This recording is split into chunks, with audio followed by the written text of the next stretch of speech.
The phone rang in CEO Richard Pemberton's office on a Friday afternoon he'd never forget.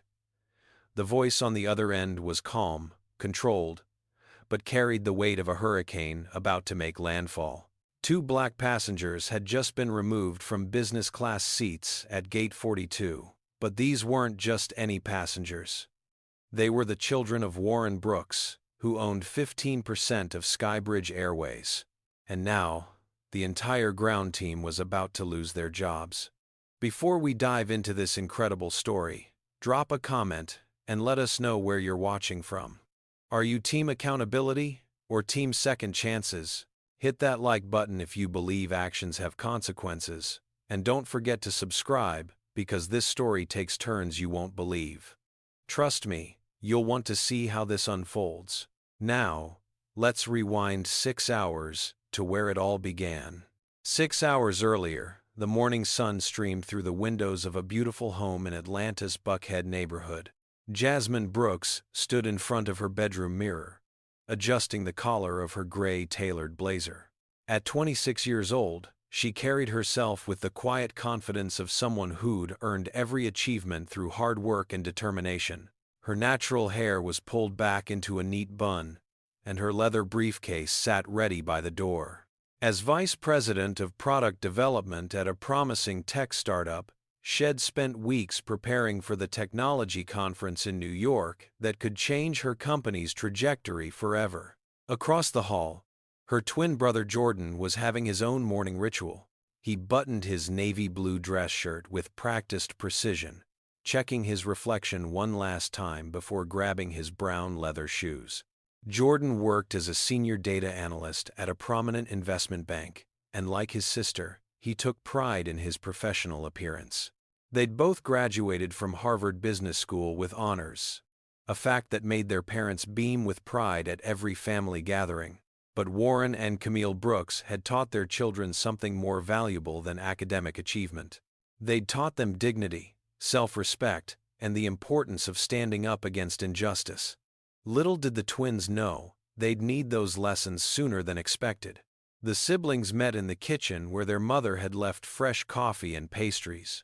Jasmine poured 2 cups while Jordan scrolled through his phone, reviewing his notes for the conference. They chatted about the presentations they'd be giving, the networking opportunities, and the potential investors they hoped to meet. This trip represented months of preparation, and both felt the weight of representing not just themselves, but their family's legacy. Their father had built his business empire from nothing, starting with a single restaurant and expanding into a diverse portfolio of investments. He'd taught them that success required preparation, professionalism, and perseverance. They'd purchased their business class tickets with their own money 3 weeks earlier, wanting to arrive in New York rested and ready. The extra legroom and comfort seemed like a reasonable investment for such an important trip. Jordan grabbed his camera bag, a habit he'd developed years ago. Photography was his passion outside of numbers and spreadsheets, and he loved capturing city skylines from airplane windows. Jasmine tucked her leather-bound notebook into her purse, the one where she kept meticulous records of everything important. Their parents had taught them to document things, to keep records, to know their rights. Stay calm, document everything, know your rights. Their mother, Camille, a retired civil rights attorney, had told them countless times growing up.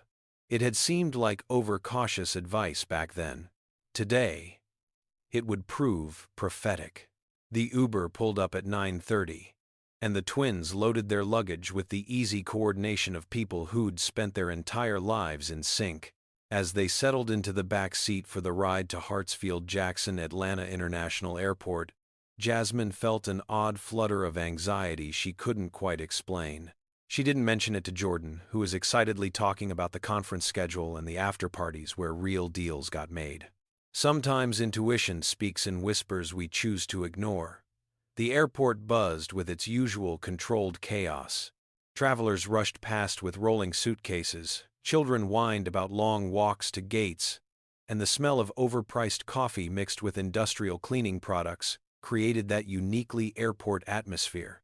Jasmine and Jordan moved through security without incident, their TSA pre-check making the process smooth and quick. They grabbed bottles of water and headed toward their gate, arriving with plenty of time to spare.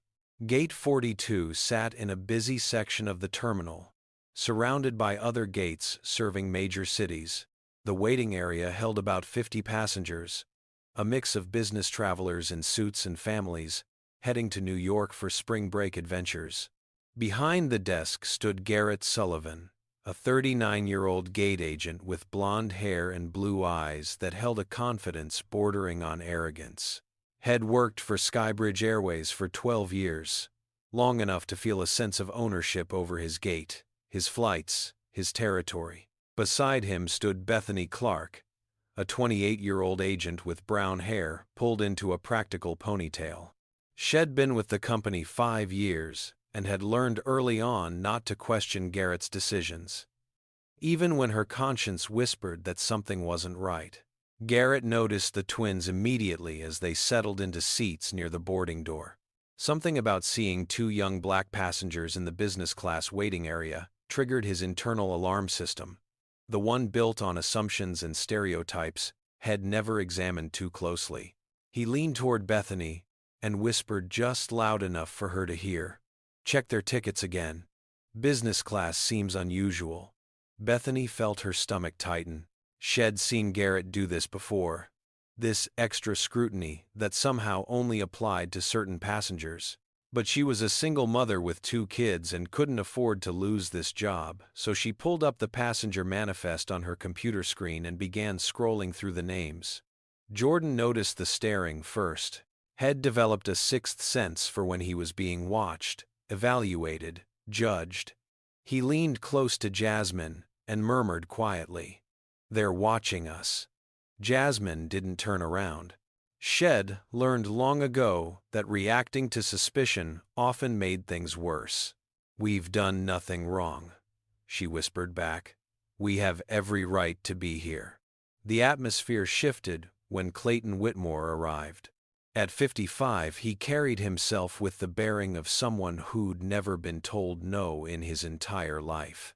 His silver hair was perfectly styled. His expensive suit probably cost more than most people's monthly rent, and the Rolex on his wrist caught the fluorescent lights as he gestured with his phone. He was wrapping up a call about a real estate deal, his voice booming across the gate area without any apparent awareness or care that others might not want to hear his business. Clayton's eyes swept across the waiting area and landed on Jasmine and Jordan. His eyebrows drew together in a slight frown, the kind of expression that passes quickly but reveals everything. He ended his call and walked directly to the desk where Garrett stood. The 2 men had that instant recognition that comes from shared assumptions. Clayton leaned in and spoke quietly, but his words carried to several passengers nearby. "Are we sure about the seating today? Business class should maintain certain standards." Garrett nodded slowly, understanding perfectly what Clayton meant without needing translation. Bethany heard the exchange and felt sick. She knew what was coming. She'd seen this movie before, and it never ended well. But her hands stayed on the keyboard, and her mouth stayed shut. The overhead speakers crackled to life with the boarding announcement. "Now boarding Group 1, our first class and business class passengers for Flight 1247 to New York." Jasmine and Jordan stood, gathering their carry-on bags and retrieving their boarding passes from their phone screens.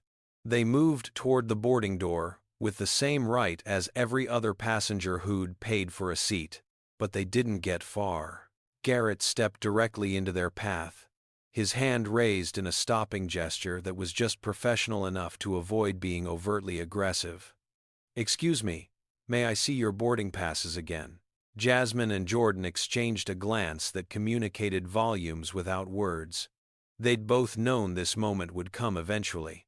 Their parents had prepared them for it, had role-played scenarios at the dinner table, had armed them with knowledge of their rights.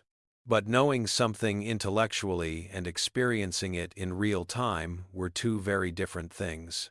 Jasmine handed over her phone with her digital boarding pass displayed clearly. Jordan did the same. Garrett studied the screens with exaggerated care, his eyes moving back and forth as if he was decoding ancient hieroglyphics rather than reading simple flight information. Other business-class passengers streamed past them onto the plane, most barely glancing at the holdup, a few looking curious about the delay. "There seems to be an issue with your seats," Garrett announced loudly enough for surrounding passengers to hear. "Please step aside while we verify." Jordan felt heat rising in his chest, that familiar mix of anger and humiliation that came with being treated like a criminal for simply existing. "What issue?" he asked, keeping his voice level. "Our names match our identification. Our tickets are valid. What exactly needs to be verified?" Garrett's jaw tightened at being questioned. "Standard procedure, sir. We have to verify all upgraded tickets." The lie hung in the air, transparent to everyone watching. Jasmine spoke calmly, but her words cut through the pretense like a knife. "But you didn't verify anyone else's tickets. Only ours." Bethany stood frozen at her computer, her fingers hovering over the keys. She wanted to speak up, wanted to tell Garrett to stop this charade, but fear locked her voice in her throat. The boarding line had stopped moving completely now. Passengers craned their necks to see what was causing the delay. A black woman standing several people back whispered to her husband, "They're targeting those kids because they're black." An older Latino man near the front pulled out his phone and began recording, holding it low and discreet but capturing everything. A white passenger in a business suit called out impatiently, "What's taking so long? Some of us have schedules." Clayton Whitmore, who'd already boarded, came back down the jetway and emerged at the gate. His presence seemed to embolden Garrett. "Is there a problem?" Clayton asked, his tone suggesting he already knew the answer and approved of it. Garrett gestured vaguely at the twins. "Just a moment, Mr. Whitmore. We're sorting out a seating situation." Clayton looked directly at Jasmine and Jordan with undisguised contempt. "Perhaps they'd be more comfortable in economy? I'm sure we can work something out." The words landed like a slap. Jasmine felt every eye in the gate area turn toward them. This was the moment their parents had warned them about. This was when they could either accept humiliation quietly or stand their ground. She lifted her chin and met Clayton's gaze without flinching. "Our tickets are valid. We have the right to our assigned seats." Garrett's phone buzzed with a call from the ticketing office, confirming what he already knew but had hoped to complicate. The tickets were legitimate, paid in full, with no issues whatsoever. But instead of apologizing for the delay and waving them through, he pivoted to a new tactic. "Your tickets are confirmed. However, we have a situation. A valued passenger needs those specific seats for medical reasons. Would you be willing to move to economy? We can offer you a voucher." Jordan's control snapped. "Medical reasons? That's ridiculous. We're not moving." Garrett pressed on, his voice taking on a patronizing tone. "It would be greatly appreciated. We're trying to accommodate everyone." Jasmine's voice dropped to a deadly calm that anyone who knew her would recognize as a warning sign. "You're asking us to give up the seats we paid for to a passenger you consider more valued? Is that what's happening here?" Bethany finally found her voice, though it came out as barely more than a whisper. "Garrett, maybe we should just let them board." Garrett shot her a look that promised consequences later. "I'm handling this, Bethany." The white businessman who'd complained earlier raised his voice again. "Can we please move this along? Some of us have schedules to keep." Jordan turned to face him, his patience exhausted. "We're being delayed because they're questioning our right to be in business class based on nothing but the color of our skin. How about you direct your frustration at the right people?" The man's face flushed, but he said nothing more. Jasmine pulled her phone from her purse and opened the camera app. She held it up, making sure the angle captured both Garrett's face and her own. Her voice rang out clear and steady. "I'm documenting this. We've presented valid tickets, valid identification, and were being asked to move for no legitimate reason. Garrett reached forward as if to push the phone away, then thought better of it. "Mom, please put your phone away." Jasmine didn't lower the phone 1 inch. "I have every right to record this interaction in a public space. That's my legal right, and am exercising it." Around them, several other passengers raised their own phones. The Latino man, who'd been recording from the start, moved closer to get better audio. A black passenger pulled up Twitter and started typing furiously. Garrett realized he was losing control of the situation. His face reddened, and his voice took on an edge of desperation disguised as authority. "If you don't comply with crew member instructions, you'll have to call security." Jordan spread his hands wide. "Call them. We're not breaking any rules. We're standing here with valid tickets, waiting to board a flight we paid for," Jasmine added, her camera still recording. "And when they arrive, I want to speak to your supervisor." Garrett grabbed his radio from his belt and brought it to his mouth. "Security to Gate 42. We have a situation." The words echoed through the terminal, drawing even more attention. Passengers at neighboring gates turned to watch. A family with young children moved away, the parents pulling their kids close, but others moved closer, sensing that something important was happening, something that needed witnesses. The 2 security officers appeared within minutes, moving through the crowd with the practiced efficiency of people who'd responded to countless gate incidents. Devin Harris led the way, a 42-year-old black man whose muscular build and serious expression usually ended disputes before they began. Behind him came Lucas Freeman, a tall white officer in his mid-30s who'd learned to read situations carefully before jumping in. Devin's eyes swept across the scene, taking in the stopped boarding process, the crowd of watching passengers, the phones recording everything, and the 2 young black passengers standing calmly while a gate agent clutched his radio like a lifeline.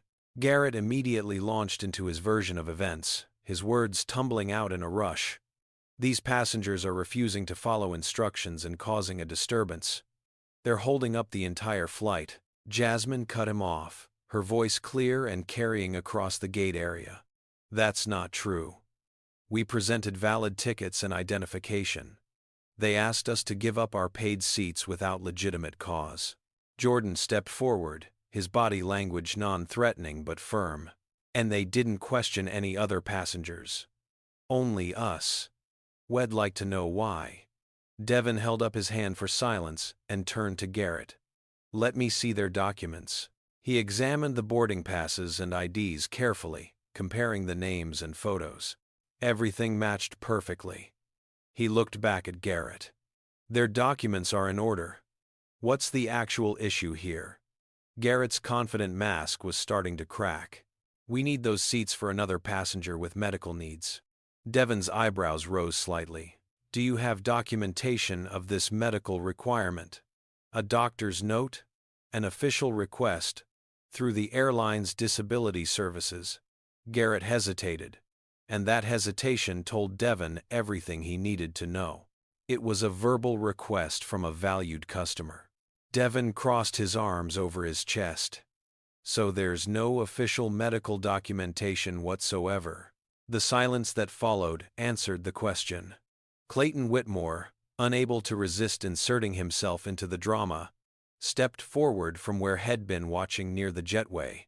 "Officer, I'm the passenger in question. I have a bad back and need specific seating. These seats were supposed to be mine." Devin turned his attention to Clayton. "Sir, do you have a doctor's note or medical documentation for this alleged condition?" Clayton's face flushed with indignation. "I shouldn't have to explain myself. I fly business class every week. This is absolutely unacceptable." Jasmine's voice carried a note of triumph. "So, you want our seats simply because you prefer them, not because of any medical necessity." "That's what we thought. Now, before we continue, I want to hear from you.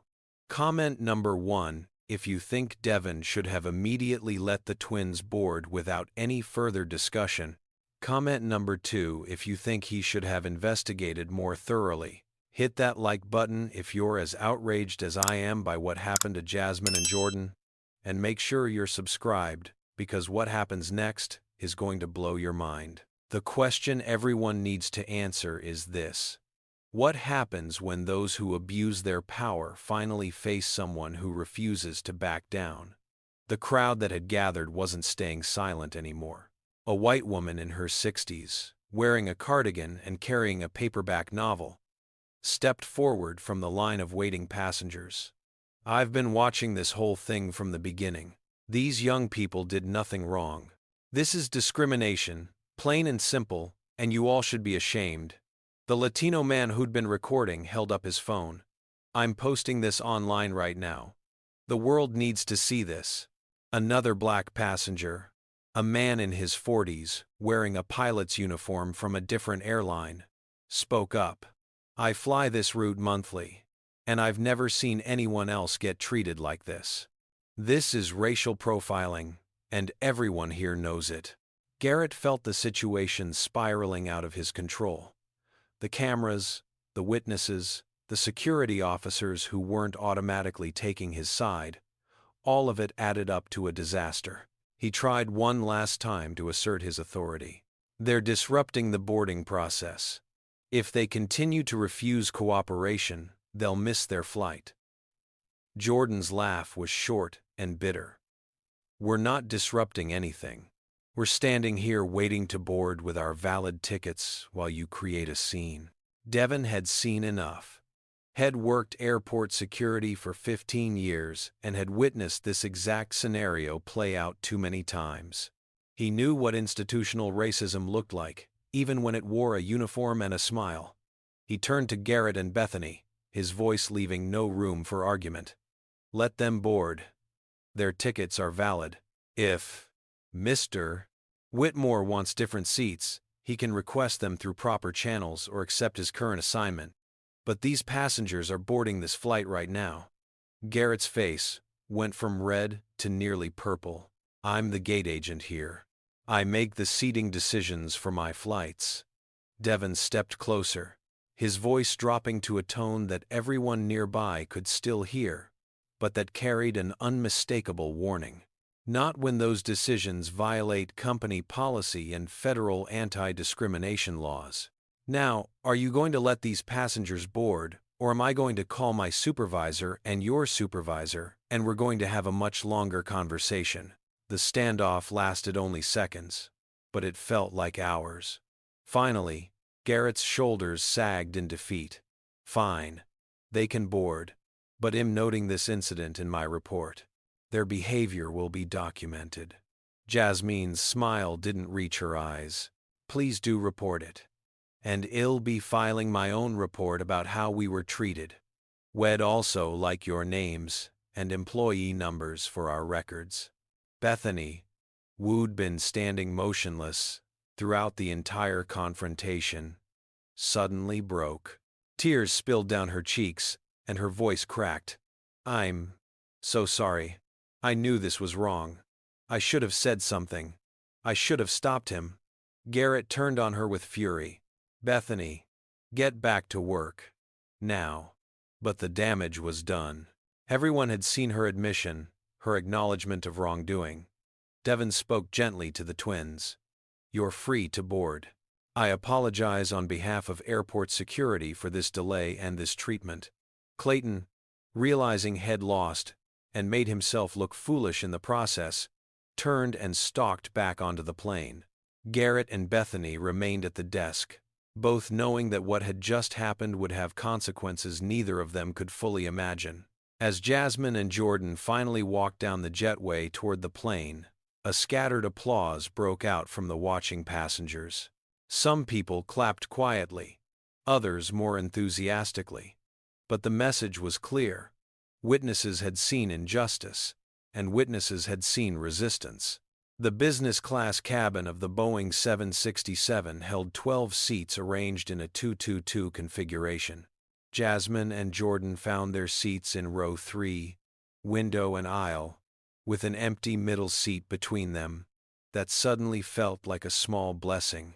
They stowed their carry-on luggage in the overhead bins and settled into the leather seats that they'd paid for and nearly been denied. Around them, the cabin filled with other passengers. Some avoided eye contact, embarrassed by what they'd witnessed. Others offered small smiles of support. Clayton Whitmore sat in row 1, and every few minutes, he'd turn his head to glare at them with undisguised hostility. The air felt thick with tension that no amount of air conditioning could dispel. Nina Rodriguez appeared from the galley, a Latina woman in her mid-30s, with kind eyes and a warm smile that seemed genuine rather than the practiced customer service expression most flight attendants perfected. She'd been with SkyBridge Airways for 10 years and had seen more than her share of ugly behavior from both passengers and ground staff. She stopped at row 3 and leaned down slightly. "Welcome aboard. Can I get you anything before takeoff?" Jasmine managed a small smile. "Just water, thank you." Jordan nodded. "Same for me, please." Nina's voice dropped to just above a whisper. "I heard what happened at the gate. I'm so sorry you went through that. No one should be treated that way." Before either twin could respond, Clayton's voice rang out from row 1. "Excuse me, flight attendant. I need to speak to whoever's in charge." Nina straightened, her professional mask sliding back into place. "I'm the senior flight attendant on this flight, sir. How can I help you?" Clayton gestured vaguely toward the back of the cabin. "I want to file a complaint about the gate staff allowing unruly passengers to board. My comfort has been compromised." Nina's smile didn't waver, but her eyes hardened. "Sir, all passengers on this flight have valid tickets and the right to be here. Is there a specific issue with your flight experience at this moment?" Clayton sputtered. "The issue is that I requested specific seating and was ignored." Jordan couldn't stay silent. He turned in his seat to face forward, making sure his voice carried. "Your comfort? You tried to have us removed from seats we paid for because of the color of our skin. Let's be clear about what actually happened here." Clayton's face flushed. "I did no such thing. I simply stated a preference for certain seats." Jasmine unbuckled her seatbelt and turned as well. "A preference that coincidentally involved 2 black passengers being moved to economy while you, a white man, got their seats. That's not a preference. That's discrimination." Clayton's voice rose. "You're making this about race when it has nothing to do with race." Lillian Hayes, the 60-year-old white woman who'd spoken up at the gate, sat across the aisle in row 4. She leaned forward, her voice carrying authority that came from decades of teaching high school students. "Actually, it was entirely about race. I watched the whole thing from start to finish, and it was one of the most blatant displays of racial profiling I've seen in years." A black businessman named Terrence Mitchell in row 2 turned around in his seat. "I fly this route at least twice a month for work. I've never once been asked to verify my ticket the way you two were. This brother and sister were profiled.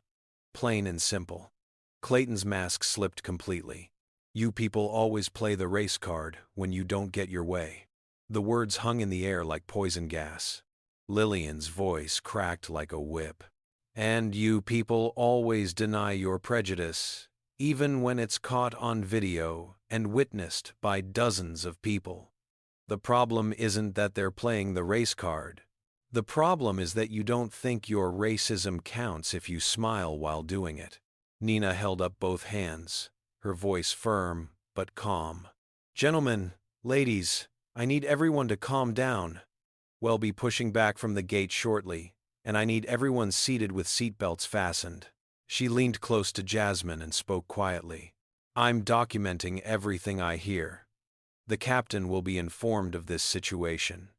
Jasmine met her eyes and saw genuine solidarity there. "Thank you. We appreciate that." The plane began its pushback from the gate, the familiar mechanical sounds and slight movements signaling the start of their journey. The safety announcement played over the speakers, the flight attendants demonstrating emergency procedures that most passengers ignored. Jordan stared out the window, watching the ground crew direct the aircraft with their illuminated wands. His hands gripped the armrests so tightly his knuckles had turned pale. Jasmine opened her leather notebook and began writing. She documented everything. The time they arrived at the gate, Garrett Sullivan's exact words, Bethany Clark's apology, Devin Harris' intervention, Clayton Whitmore's demands. Every detail mattered. Every word might be needed later. As the plane taxied toward the runway, Jasmine leaned close to her brother. "I can't believe that just happened," Jordan whispered, his voice tight with emotion. Jasmine's pen paused on the paper. "I can. This is America. This is what we face every single day, just usually not quite so blatantly." Jordan turned from the window. "Should we call Dad?" Jasmine considered the question carefully. "Not yet. Let's see how the airline handles this first. Well, give them a chance to do the right thing. If they do nothing, then we escalate." Jordan nodded slowly. "And if Dad finds out we didn't tell him, he's going to be furious." Jasmine allowed herself a small smile. "Then, well, deal with that too." The plane reached the end of the taxiway and turned onto the runway. The engines roared to life, pushing everyone back into their seats as the aircraft accelerated down the pavement and lifted into the sky. Atlanta fell away beneath them, the city shrinking into a patchwork of buildings and roads and green spaces. Once they reached cruising altitude and the seatbelt sign dinged off, Clayton immediately pressed his call button. Nina appeared promptly, her patience clearly wearing thin but her professionalism intact. "Yes, sir." Clayton didn't bother lowering his voice. "I want to be moved to first class immediately. I cannot fly in these conditions." Nina's eyebrows rose. "Sir, first class is fully booked. Your current seat is the one you purchased." Clayton's voice dripped with entitlement. "Then upgrade those two to first class so they're not sitting near me." The request was so absurd, so blatantly discriminatory, that several passengers gasped. Nina's professional mask finally cracked. "Sir, I will not be rearranging seating based on personal biases and prejudice. Everyone stays exactly where they are. If you continue to cause disruptions, I'll have no choice but to report you to the captain, and we can discuss whether you'll be allowed to continue this flight at all." Clayton sat back in his seat, finally silenced. But his glares continued, each one a small act of aggression that said more about him than about his targets. Jasmine pulled out her phone, making sure it was in airplane mode as required, and opened her notes app. She began typing a detailed email to SkyBridge Airways customer service. She described everything that had happened, included the names and employee numbers of Garrett Sullivan and Bethany Clark, noted the flight number and gate number, and attached the video shed recorded. She wrote about how the experience had made her feel humiliated, targeted, and othered in a space where she had every right to be. But she also wrote about something bigger. "This is not just about us," she typed. "It's about every black passenger who has been made to feel unwelcome, questioned without cause, and treated as if their presence in premium cabin seating is somehow suspicious. It's about a system that allows these biases to flourish unchecked. We're asking for more than an apology. We're asking for accountability and real change." Jordan, using the airplane Wi-Fi, connected with his best friend from law school, a civil rights attorney named Simone Washington. He video called her, keeping his voice low so as not to disturb other passengers. When her face appeared on the screen, he quickly summarized what had happened. Simone listened, without interrupting, her expression growing more serious with each detail. When Jordan finished, she leaned back in her office chair and shook her head. "Jordan, this is textbook discrimination. You have witnesses, video evidence, and a clear pattern of disparate treatment. You might have strong legal grounds here." Jordan glanced at his sister, who was still typing her email. "We don't want money, Simone. We want accountability. We want to make sure this doesn't happen to someone else." Simona's smile was sad. Sometimes legal action is the only way to force accountability. Companies don't change because it's the right thing to do. They change when it becomes more expensive not to. The flight continued, the tension in the business class cabin never quite dissipating. Nina made several more trips through the cabin, checking on Jasmine and Jordan with particular attention. She brought them extra snacks, refilled their water glasses without being asked, and at one point quietly said, "The captain wants to speak with you when we land."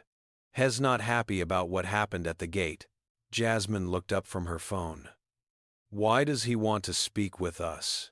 Nina's smile held a hint of satisfaction. "Because unlike some people, he actually cares about doing the right thing." Has been on the radio with headquarters for the past 20 minutes. Jordan and Jasmine exchanged a glance that held equal parts hope and skepticism. They'd seen enough broken promises and empty apologies to know that words were easy. Action was what mattered. They had 2 hours until landing. 2 hours to process what had happened. 2 hours to decide how far they were willing to push for justice. 45 minutes into the flight, Jasmine made a decision. She turned to Jordan and said quietly, "We need to call Mom and Dad." Jordan's eyes widened. "Are you sure? You know Dad's going to want to handle this himself." Jasmine pulled up her mother's contact information, "which is exactly why we need to tell them our way, before they hear about it from someone else. You know those videos from the gate are probably already circulating online." Jordan couldn't argue with that logic. Jasmine connected to the Wi-Fi and dialed her mother's number using a voice app. Camille Brooks answered on the second ring, her voice warm and welcoming. "Hi, honey. How's your flight? Are you already in the air?" Jasmine took a breath and launched into the story. She kept her voice steady and factual, laying out each event in chronological order. She described Garrett's suspicion, the demand to verify their tickets, Clayton's request for their seats, the threat of security, Devon's intervention, and the ongoing hostility from Clayton even now. As she spoke, she could hear her mother's breathing change, could sense the shift from casual interest to focused intensity.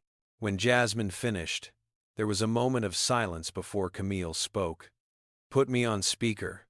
Your father needs to hear this."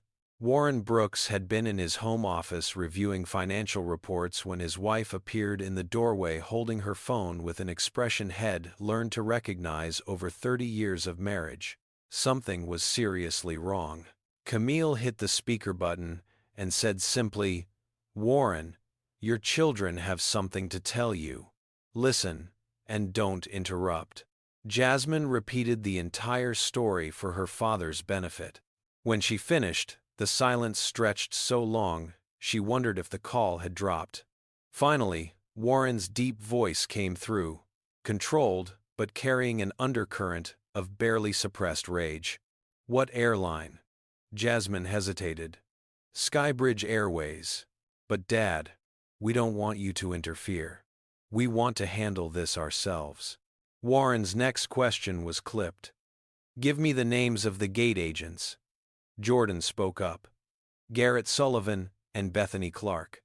"But seriously, Dad, we're adults. We can deal with this through proper channels."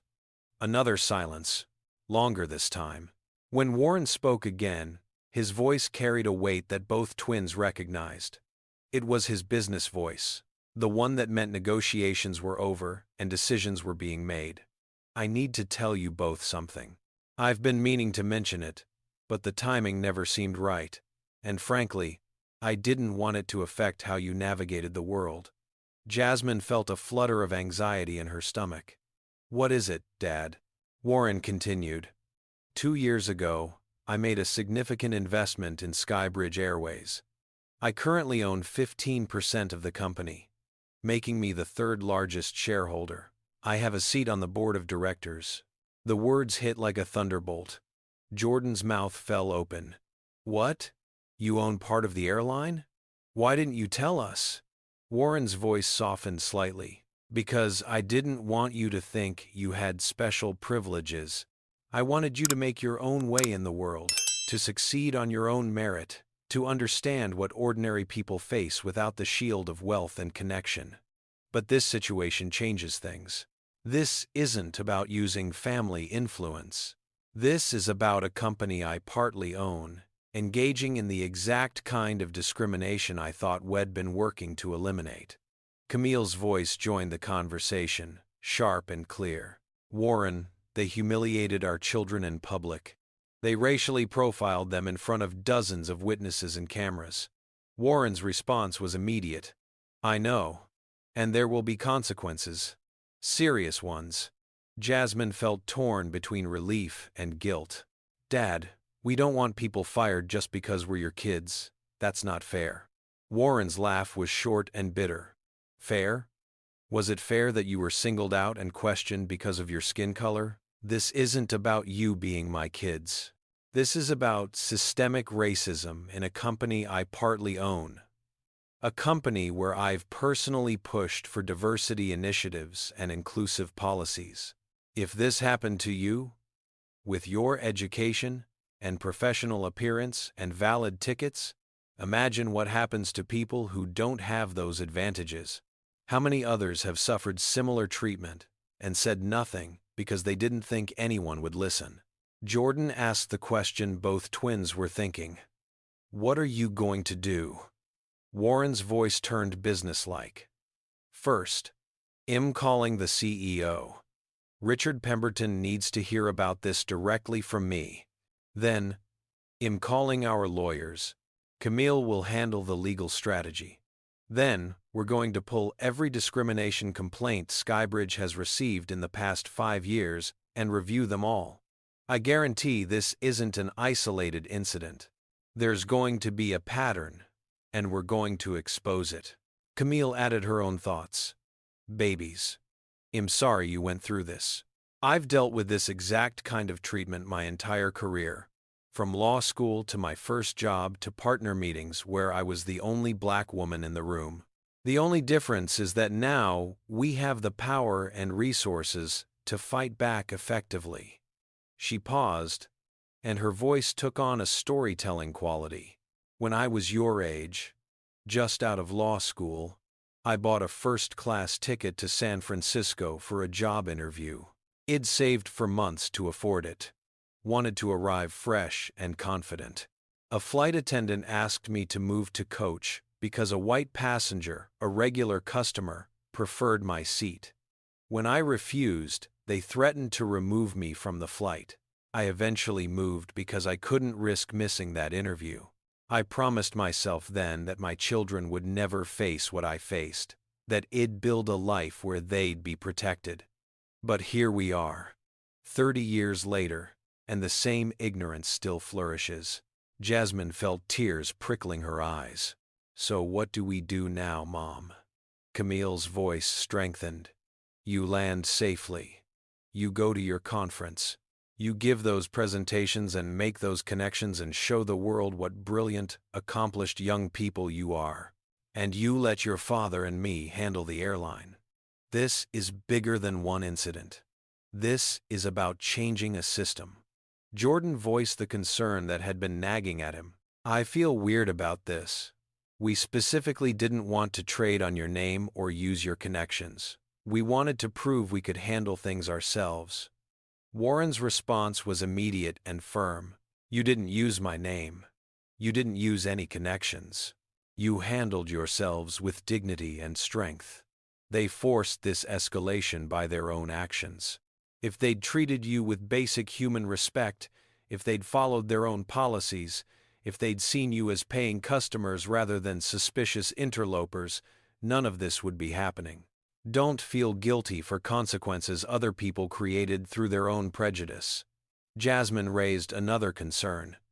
But those employees, Garrett and Bethany, they might lose their jobs. Bethany especially seemed like she was just following orders, like she was scared to speak up. Warren considered this. Then, find out the full story. If someone was genuinely trying to do the right thing but felt trapped by power dynamics or fear, well, take that into account. But Garrett, from everything you've described, he knew exactly what he was doing.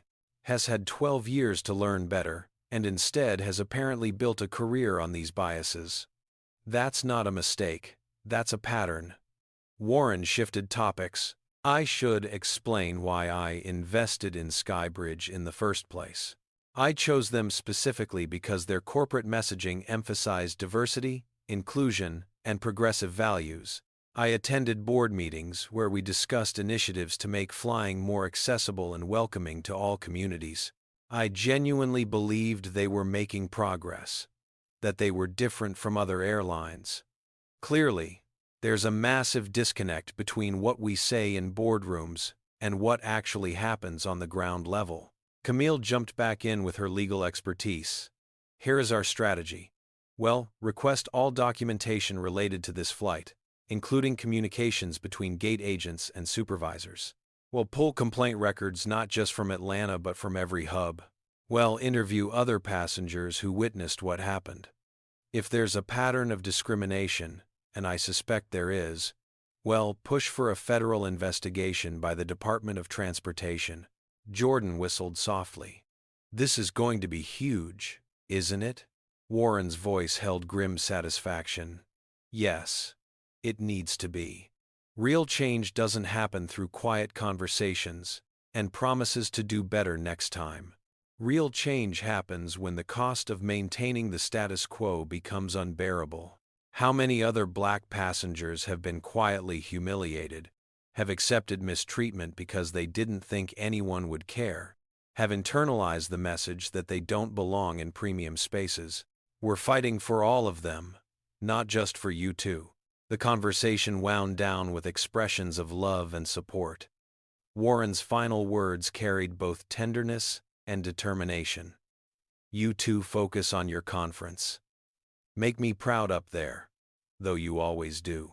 Jasmine's voice was thick with emotion. We will, Dad, Camille added. And remember, you did nothing wrong. You stood up for yourselves with dignity and strength. That's all I ever wanted to teach you. You don't have to accept injustice quietly. You have the right to demand better. Jordan managed a smile. Love you both. Warren's voice softened one last time. Love you too, son. Now, let me make some calls. This CEO is about to have a very bad day, and he has no idea what's coming. After the call ended, Jasmine and Jordan sat in silence, processing everything. Jordan finally spoke. Did you have any idea Dad owned part of the airline? Jasmine shook her head. Not a clue. He really kept that quiet. Jordan's smile was slightly vindictive. Garrett Sullivan and Bethany Clark have absolutely no idea what's about to hit them. Jasmine's feelings were more complicated. Part of me feels bad for what's coming. Part of me thinks they absolutely deserve it. Nina appeared with 2 glasses of champagne on a small tray. Compliments of the captain, he insists. Jasmine and Jordan accepted the glasses, and Nina added quietly, he also said to tell you that what happened at the gate was unacceptable and that he's personally reporting it to headquarters. The twins raised their glasses and clinked them gently together. Jordan offered a toast to standing up for ourselves, even when it's uncomfortable and scary. Jasmine completed the thought. And to consequences for people who think their prejudice won't catch up with them. They sipped the champagne, and for the first time since the ordeal began, they felt something like hope. Maybe this time, things would actually change. Maybe this time, there would be real accountability. Maybe their humiliation could prevent someone else from experiencing the same treatment. The plane continued its journey toward New York, carrying not just passengers but the seeds of a reckoning that would shake an entire company to its foundations. Richard Pemberton sat in his corner office on the 30th floor of SkyBridge Airways headquarters in downtown Atlanta, enjoying what he thought would be a quiet Friday afternoon. At 50 years old, Head climbed the corporate ladder through a combination of business acumen, networking, and carefully calculated risks. The airline industry was notoriously difficult, with thin margins and constant pressure, but SkyBridge had been performing well. Their stock price was up, customer satisfaction ratings had improved, and they'd just announced plans to add new international routes. Richard was reviewing quarterly financial reports when his executive assistant knocked and entered without waiting for permission, her face pale. "Sir, you have an urgent call from Warren Brooks on line 1. Richard smiled, expecting a routine conversation with one of his board members. He picked up the phone, his tone friendly and relaxed. "Warren, good to hear from you. To what do I owe the pleasure?" The voice that came through the phone was nothing like Richard expected. It was cold, controlled, and carrying an undercurrent of fury that made Richard sit up straight in his chair. "Richard, we need to talk about an incident at Gate 42 today involving racial profiling of passengers by your ground staff." Richard's stomach dropped. "What kind of incident?" "I haven't received any reports." Warren's voice could have frozen water. "Your gate agents, Garrett Sullivan and Bethany Clark, racially profiled 2 black passengers, questioned their right to sit in business class despite valid tickets, asked them to move to economy for the comfort of a white passenger, and threatened them with removal. Those passengers were my children, Jasmine and Jordan." Richard felt the blood drain from his face. "Your children?" "Warren, I had absolutely no idea. When did this happen?" Warren's response was clipped. "About 90 minutes ago. The plane is currently in the air. You have 2 hours to provide me with a full report, including the complete employment history of both agents, any previous complaints against them, and a detailed action plan for how you're going to address this situation. I'll be expecting your call." The line went dead before Richard could respond. He sat frozen for a moment, then exploded into action. He buzzed his assistant. "Get me Patricia Chen in ground operations. Now. And clear my schedule for the rest of the day." Patricia Chen, the director of ground operations, answered her phone on the first ring. Before she could finish her greeting, Richard cut her off. "Patricia, I need everything about Gate 42 today. Every detail, every report, every piece of documentation. Now." Patricia's confusion was evident in her voice. "Sir, is there a problem?" Richard's voice rose. "A major one. Warren Brooks' children were racially profiled by our gate agents." There was a sharp intake of breath on the other end of the line. "Oh my God. Garrett was on duty today." Richard leaned forward, gripping the phone tighter. "Garrett who?" "Patricia's." Voice dropped. "Garrett Sullivan. Has had complaints before, sir." Richard felt a headache beginning to pulse behind his eyes. "Complaints? What kind of complaints? And why am I just hearing about them now?" Patricia's voice became smaller. 3 formal complaints in the past 18 months. They were investigated internally at the regional level. He received verbal warnings. Richard's hand slammed down on his desk, making papers jump. 3 complaints? What were they about? Patricia pulled up the files on her computer.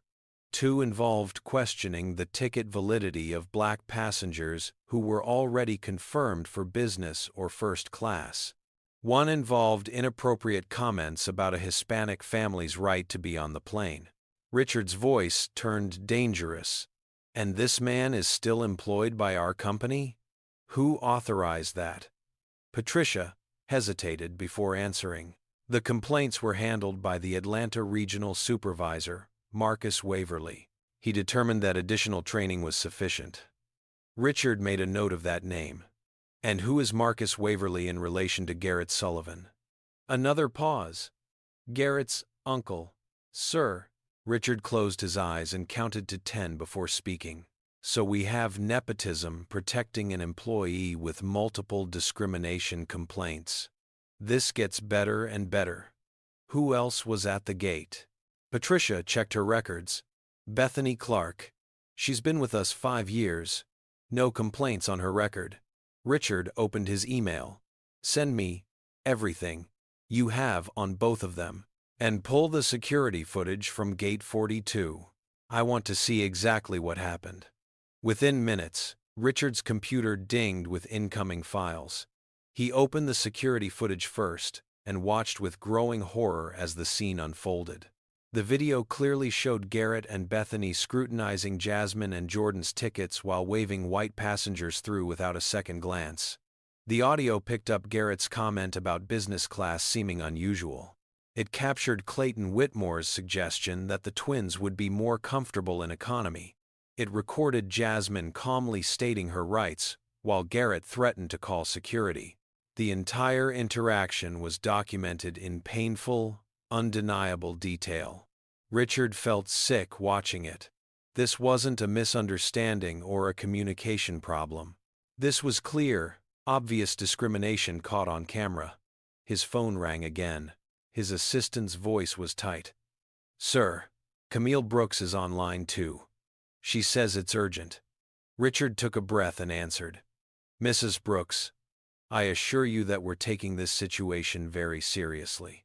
The voice that responded was professional, measured, and utterly terrifying. Mr. Pemberton, my name is Camille Brooks. I'm Warren's wife, and while I'm retired, I maintain my license to practice law. My specialty was civil rights litigation. Richard felt his heart sink further. Mrs. Brooks, I understand your concern. Camille cut him off. I'm not calling to express concern. I'm calling to inform you that we're filing a formal complaint with the Department of Transportation's Aviation Consumer Protection Division. We're contacting the NAACP's Legal Defense Fund, and we're consulting with our attorneys about a civil lawsuit for discrimination under Title VI of the Civil Rights Act of 1964. Richard tried to salvage the situation. Mrs. Brooks, please, let's not rush into legal action. I am conducting a full investigation. Camille's laugh was sharp. Rushing? My children were humiliated in public, treated like criminals, and threatened with removal from a flight they'd paid for. All because of the color of their skin. Your employee violated federal law. The investigation is already done, Mr. Pemberton. There's video. There are dozens of witnesses. This isn't a negotiation. This is a notification. Richard felt panic rising. What can I do to make this right? Camille's response was immediate. You can start by firing Garrett Sullivan today. Then you can implement real oversight and accountability measures so this never happens again. And then you can prepare for the public relations nightmare that's about to hit when the videos from that gate go viral. As if on cue, Richard's assistant burst into his office. Sir, Twitter is exploding. Someone posted a video from Gate 42. It already has over 2 million views. Richard pulled up Twitter on his computer and felt his world collapse. The hashtag, SkyBridge Racism, was trending nationally. Videos from multiple angles showed Jasmine and Jordan's encounter. Comments flooded in. Boycott SkyBridge. This is disgraceful. I'm never flying them again. Fire everyone involved. The company's carefully cultivated image was disintegrating in real time. His phone rang again. This time, it was an emergency conference call with the board of directors. Multiple voices talked over each other. All angry. All demanding answers. One director, a woman who ran a major investment firm, spoke over the chaos. Richard, this is a public relations catastrophe. Warren Brooks is threatening to divest his entire position. That's 15% of our stock. If he dumps it, others will follow, and our market cap will crater. Another board member added, we need decisive action. Fire everyone involved. Make a public statement. Do whatever damage control is possible.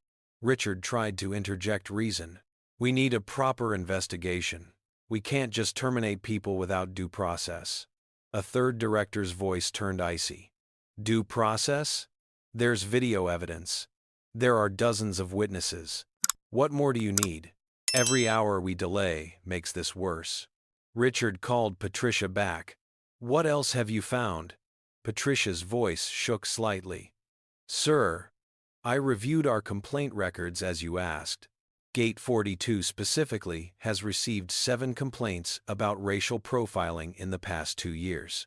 Richard felt the headache explode into full force. 7 complaints? 7? Why wasn't this flagged? Why wasn't I informed? Patricia's answer made everything worse. They were all handled at the regional level by Marcus Waverly. He categorized them as misunderstandings or communication issues. None were elevated to corporate. Richard's voice dropped to a deadly calm. So Garrett's uncle buried complaints about Garrett's behavior for 2 years. Do you understand what this means, Patricia? We have documentation of a pattern of discrimination that was deliberately hidden. This isn't just about one incident. This is systemic failure. Richard made a decision. He called Warren back. Warren, here's what I'm proposing. Immediate suspension of Garrett Sullivan pending a full investigation. Mandatory retraining for the entire Atlanta ground team on unconscious bias and discrimination. A public apology from me personally. And a comprehensive review of all our complaint procedures to prevent situations like this from being buried again. Warren's response was immediate. Not enough. Richard felt frustration mixing with his panic. Warren, what do you want? Warren's voice was steel. I want Garrett Sullivan terminated immediately. I want Marcus Waverly fired for covering up complaints. I want an independent audit of every discrimination complaint filed company-wide for the past 5 years. I want external oversight of your diversity and inclusion efforts. And I want a $10 million investment in real diversity training and diverse hiring initiatives, not the superficial workshops you currently offer. Richard started to object. Warren, that's an enormous commitment. Warren cut him off. It's non-negotiable. You have a choice. Meet these demands, or I pull my investment and you deal with the media firestorm, the federal investigation, and the civil lawsuit alone. Your stock price will tank. Your competitors will feast on your weakness. And every discrimination story that's been buried will suddenly surface because victims will finally believe they'll be heard. What's it going to be? Richard closed his eyes and saw his carefully built career crumbling.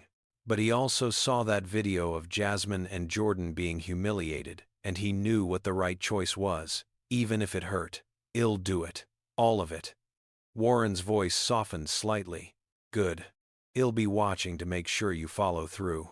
My children deserved better. Every passenger deserves better. Make sure that happens.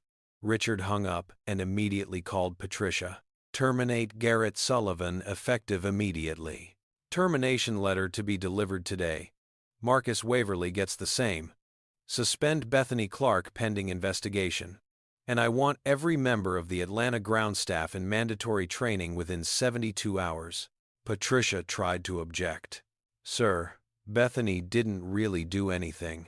She just stood there. Richard's patience evaporated. She stood there and watched discrimination happen. That's complicity. That's enabling. And that's unacceptable. Suspend her. Richard stood and walked to his floor-to-ceiling windows overlooking the Atlanta skyline. His reflection looked back at him, and he barely recognized the exhausted, defeated man staring back. He whispered to his reflection, "How did we let this happen? How did I let this happen?" The plane descended through scattered clouds, and the New York skyline appeared in the distance, familiar and magnificent.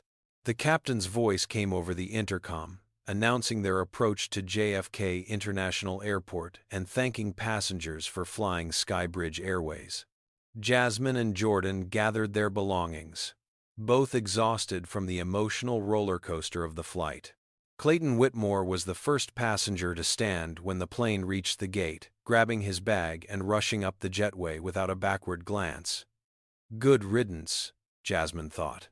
As the business class cabin emptied, Nina appeared and asked Jasmine and Jordan to wait a moment.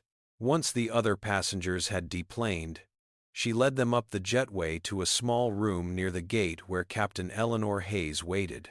Hayes was a woman in her late 40s, with blonde hair going silver and the confident bearing of someone who'd commanded aircraft for decades.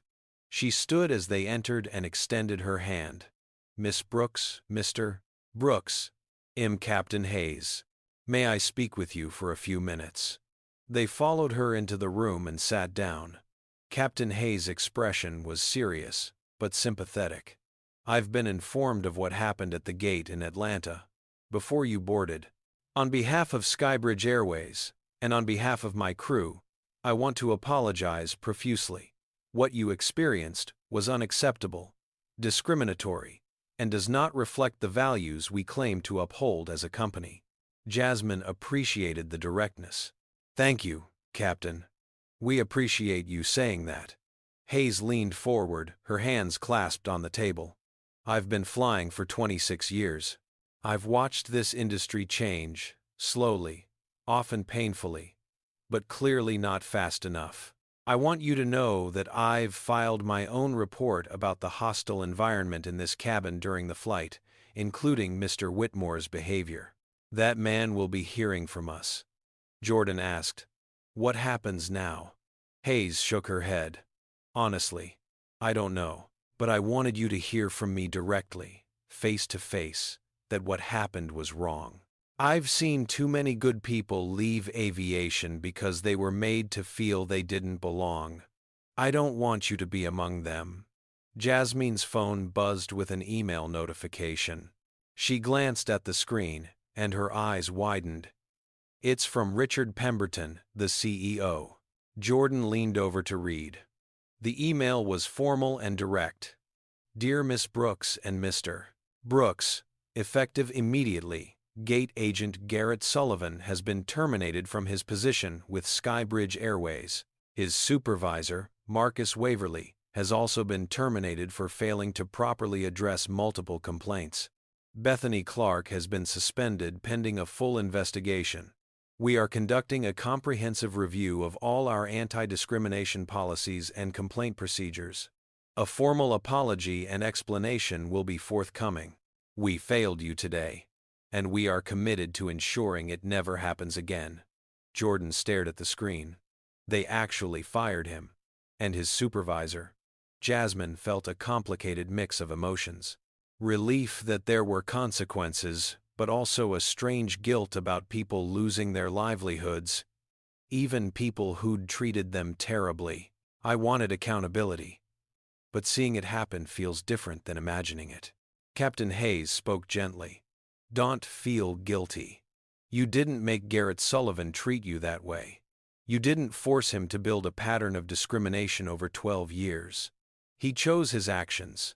These are his consequences." A second email arrived. This one about Bethany. Jasmine read it and felt even more conflicted. Bethany's been suspended. She seemed so conflicted at the gate, like she wanted to help, but was too scared. Hayes nodded. "Fear doesn't excuse complicity, but it might explain it. If she shows genuine remorse and willingness to learn, maybe there's a path forward for her. But that's for others to decide." As they exited the secure area, Jasmine and Jordan were shocked to find reporters waiting. Cameras turned toward them, and microphones were thrust in their direction. "Miss Brooks! Mr. Brooks! Can we get a statement?" Jordan looked confused. "How do they even know our names?" A reporter from a local news station stepped forward. "Your father issued a statement about an hour ago. This is national news now." Jasmine realized they had a choice. They could push past without comment, or they could use this platform to say something meaningful. She decided to speak. "Today, my brother and I experienced racial profiling at the hands of SkyBridge Airways employees," Jasmine began, her voice clear and steady. We were questioned, doubted, and asked to give up our paid seats for the comfort of a white passenger, simply because our presence in business class was deemed unusual. This isn't just about us. It's about every person of color who has been made to feel unwelcome, unequal, and unworthy in spaces where they have every right to be.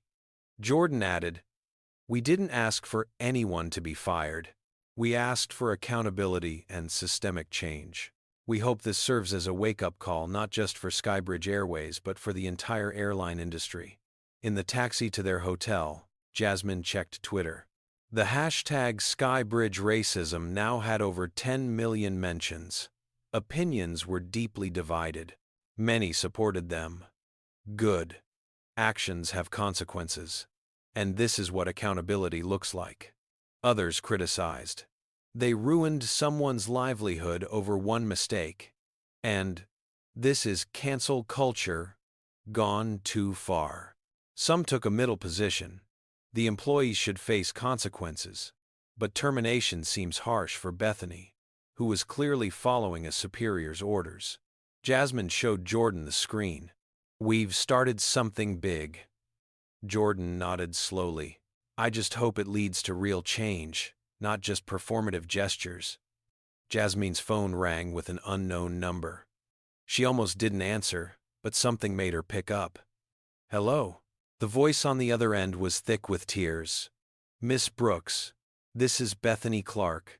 I'm so sorry. I should have stopped Garrett. I should have spoken up. I was a coward." Jasmine didn't know what to say. Bethany continued, "I've been suspended. I might lose my job. I have 2 kids to support, but I know I deserve it. I watched you being humiliated, and I did nothing. I enabled discrimination because I was afraid of conflict, afraid of Garrett, afraid of losing my job. I'm calling because I needed you to know that I'm sorry, and that if I ever get another chance, I will never let that happen again. I swear it." Jasmine took a breath. "Why are you calling me, Bethany?" Bethany's voice cracked. "Because you deserved better. Because I should have been better.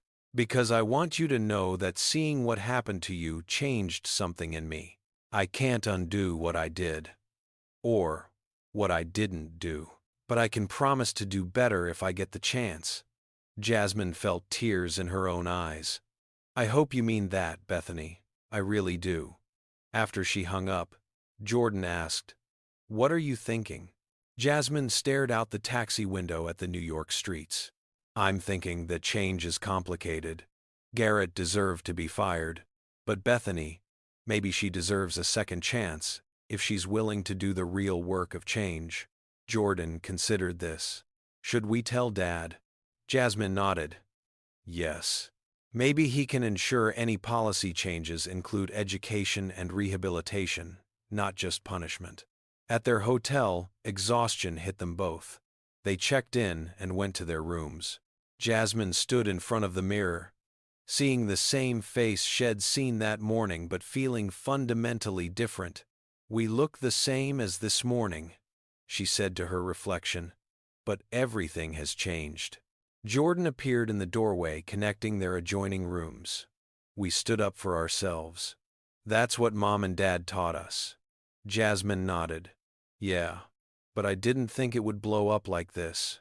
I didn't think our names would be on national news." One more call to their parents provided closure for the day.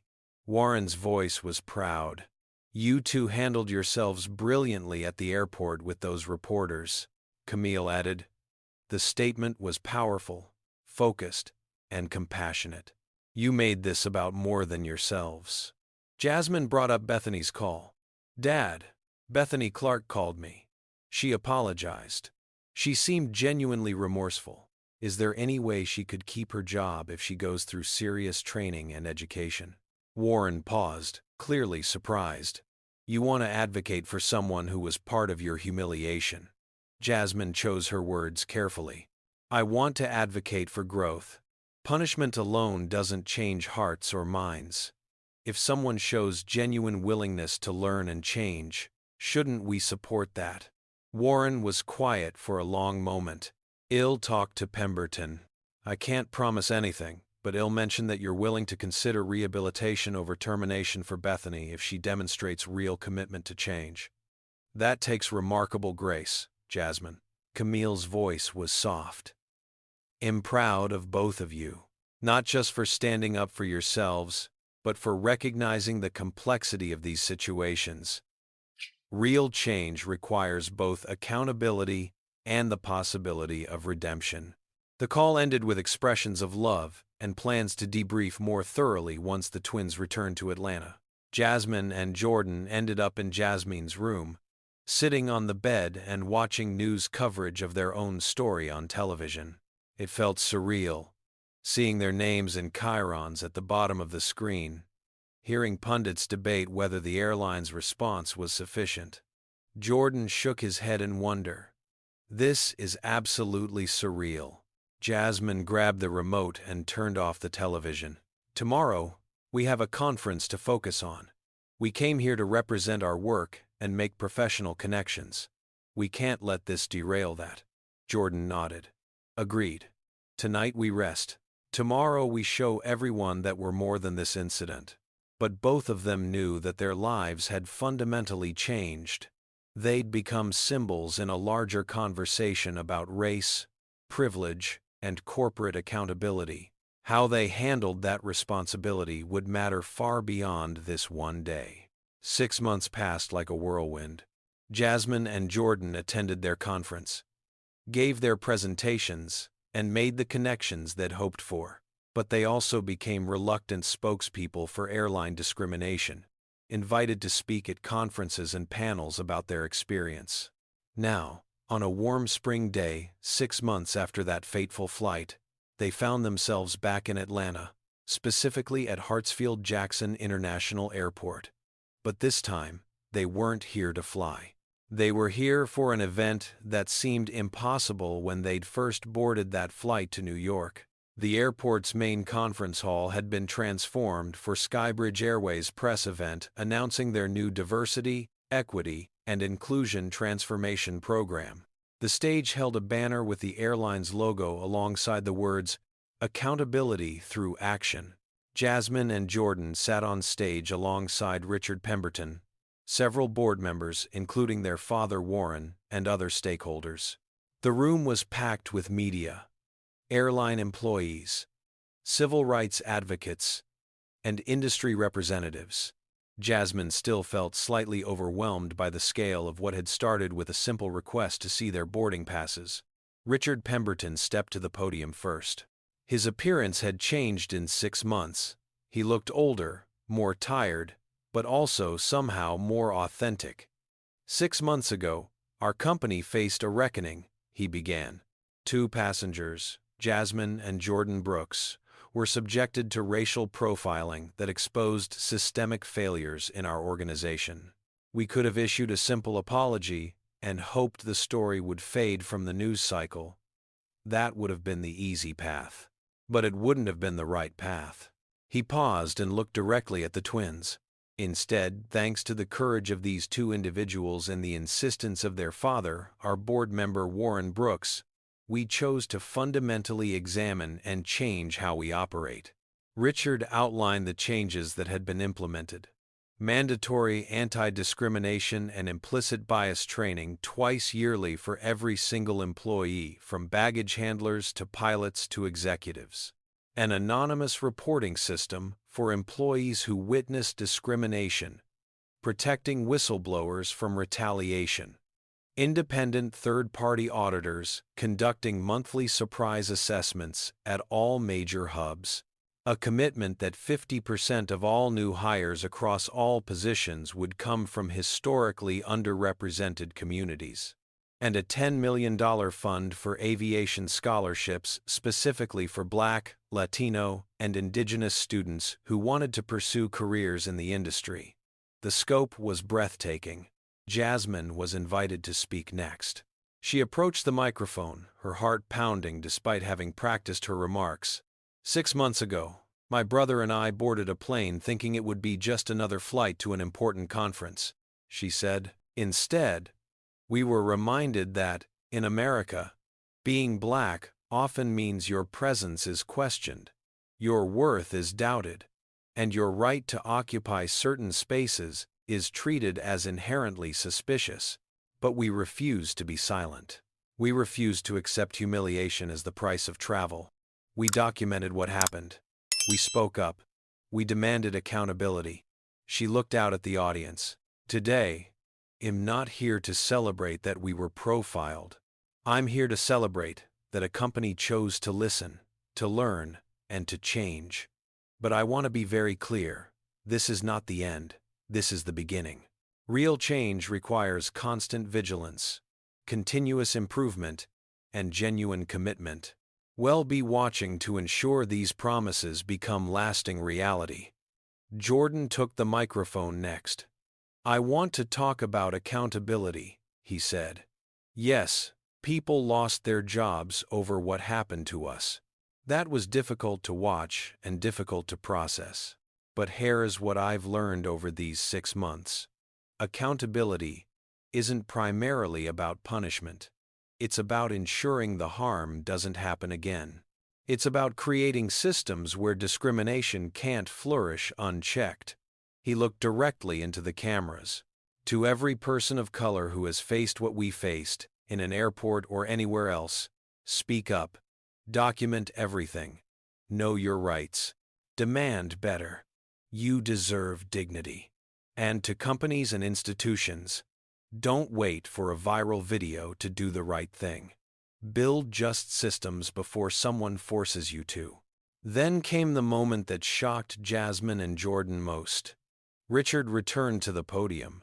I'd like to introduce someone who represents what genuine growth and change can look like when people are given both accountability and opportunity. Bethany Clark walked onto the stage. She looked different, more confident, wearing a professional blazer and carrying herself with newfound authority. Jasmine and Jordan had known she was still with the company, but they hadn't known in what capacity. Bethany stepped to the microphone. Her voice was steady. 6 months ago, I was suspended from this company for my role in racially profiling Jasmine and Jordan Brooks. I could have made excuses. I could have blamed Garrett Sullivan entirely. But the truth is, I was complicit. I stood by and watched discrimination happen because I was afraid. Afraid to speak up. Afraid to challenge authority. Afraid to risk my job. That fear doesn't excuse what I did, but it explains it. She paused, gathering herself.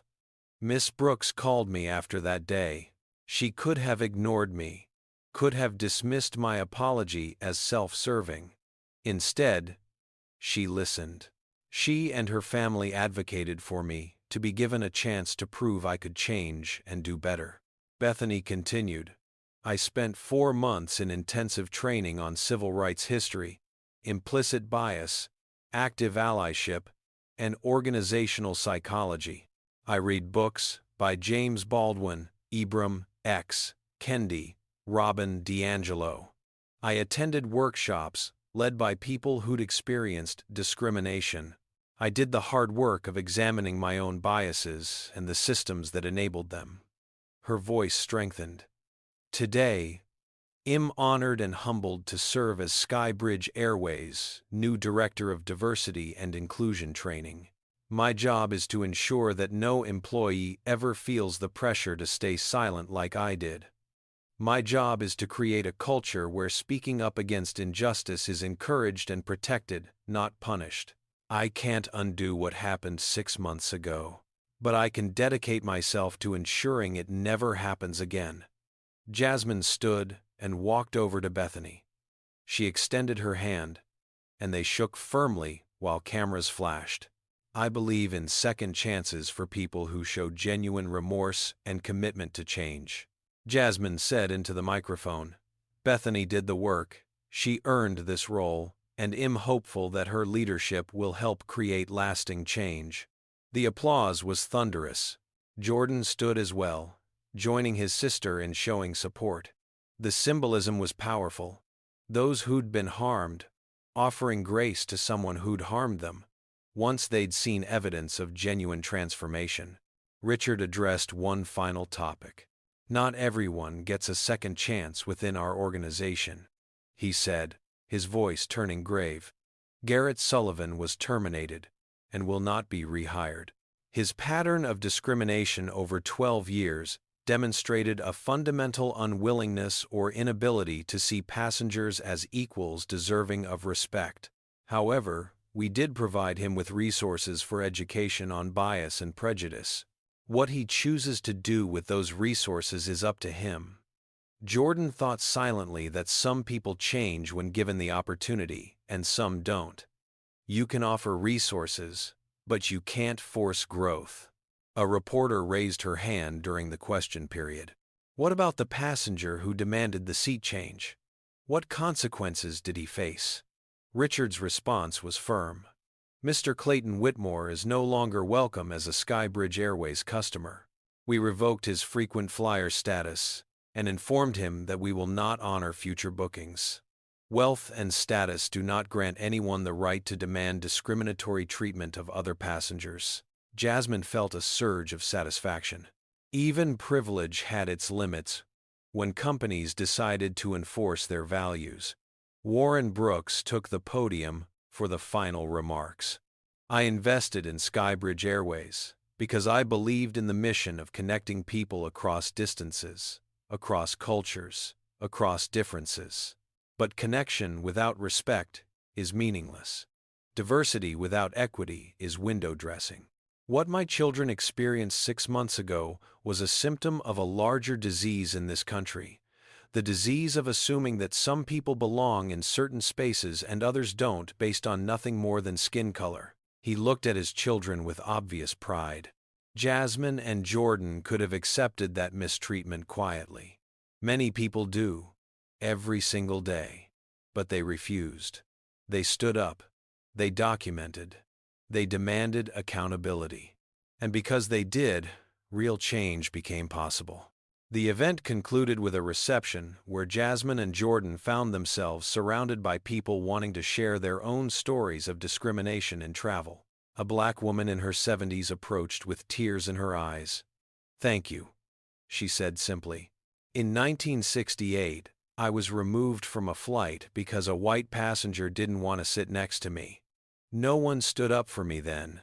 Seeing you stand up for yourselves, seeing a company actually respond, it heals something I didn't even know was still broken." Jasmine hugged her, feeling the weight of generational trauma and the possibility of generational healing. 1 year after the incident, Jasmine and Jordan found themselves on another SkyBridge Airways flight, this time heading to Los Angeles for another conference. They'd deliberately chosen the same airline to see if the changes were real or performative. The difference was immediately obvious. The gate agent, a young black woman named Keisha, who greeted them with a genuine smile, processed their boarding without a single unnecessary question. "Welcome aboard, Miss Brooks, Mr. Brooks. Your seats in business class are ready. Have a wonderful flight. No suspicion. No extra scrutiny. Just professionalism and courtesy." It felt revolutionary because it was so ordinary, so exactly what should have always been normal. On the plane, they settled into their seats and noticed Bethany leading a training session for new flight attendants in the galley. She looked up, saw them, and offered a small nod of acknowledgement and gratitude. Jasmine nodded back. The flight attendants in training were a diverse group, reflecting the company's new hiring commitments. The lead trainer, Bethany, was teaching them about recognizing and interrupting bias in real time, about being active allies, about understanding that staying silent in the face of discrimination made you complicit. "Your job isn't just to serve drinks and ensure safety," Bethany was saying. "It's to ensure every passenger feels welcomed and valued.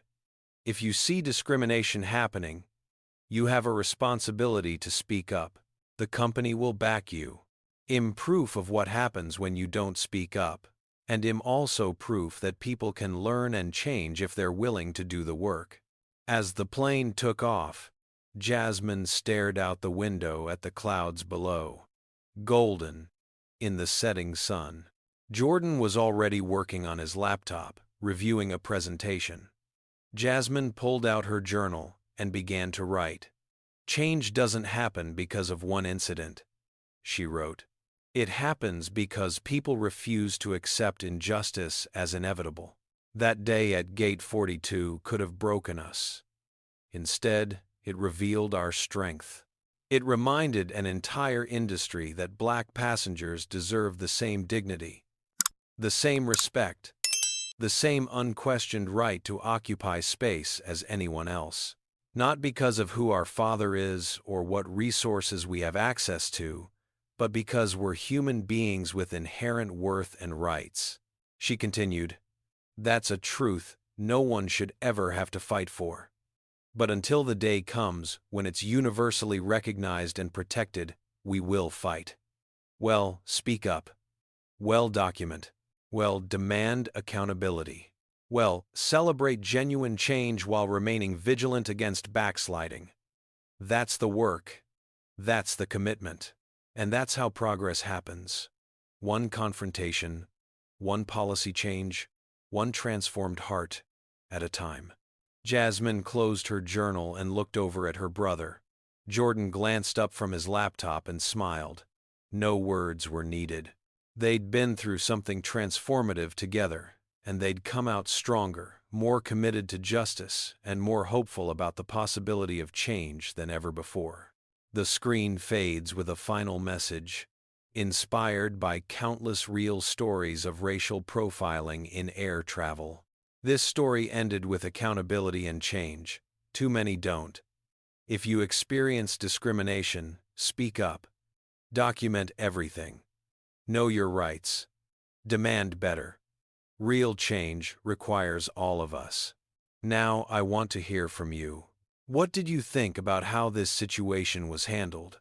Comment below with your thoughts on whether Bethany deserved a second chance or if she should have been fired like Garrett. Hit that like button if this story moved you or made you think differently about discrimination in travel. Subscribe to this channel because we share stories that matter.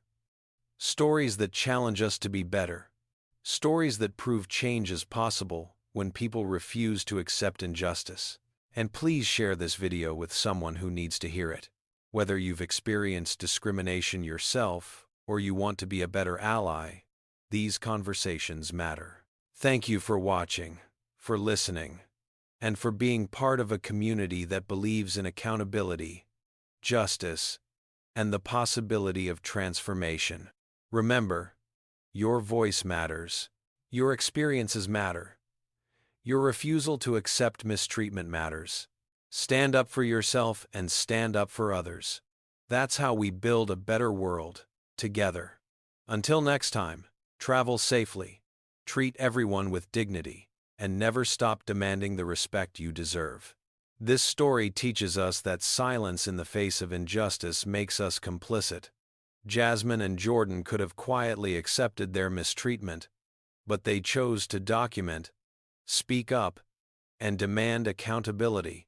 Their courage transformed a personal humiliation into systemic change affecting thousands of future travelers. We learn that knowing your rights matters. Understanding anti-discrimination laws, documenting incidents with video and detailed notes, and calmly asserting your dignity can make the difference between being silenced and being heard. The story also reveals that accountability and redemption can coexist. Garrett's termination was necessary because his pattern showed no willingness to change. Bethany's transformation proved that people who acknowledge wrongdoing and commit to genuine growth deserve second chances.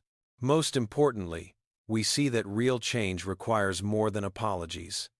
It demands policy reform, independent oversight, investment in education, and sustained commitment from leadership. Warren Brooks used his influence not for personal revenge, but to create systems protecting everyone.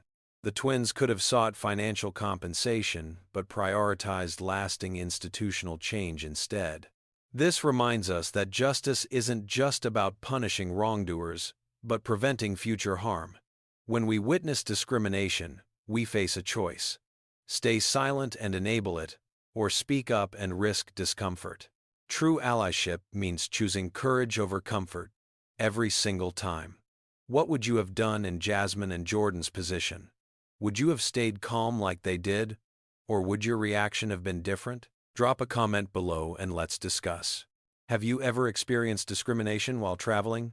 Share your story in the comments because your voice matters and others need to know they're not alone.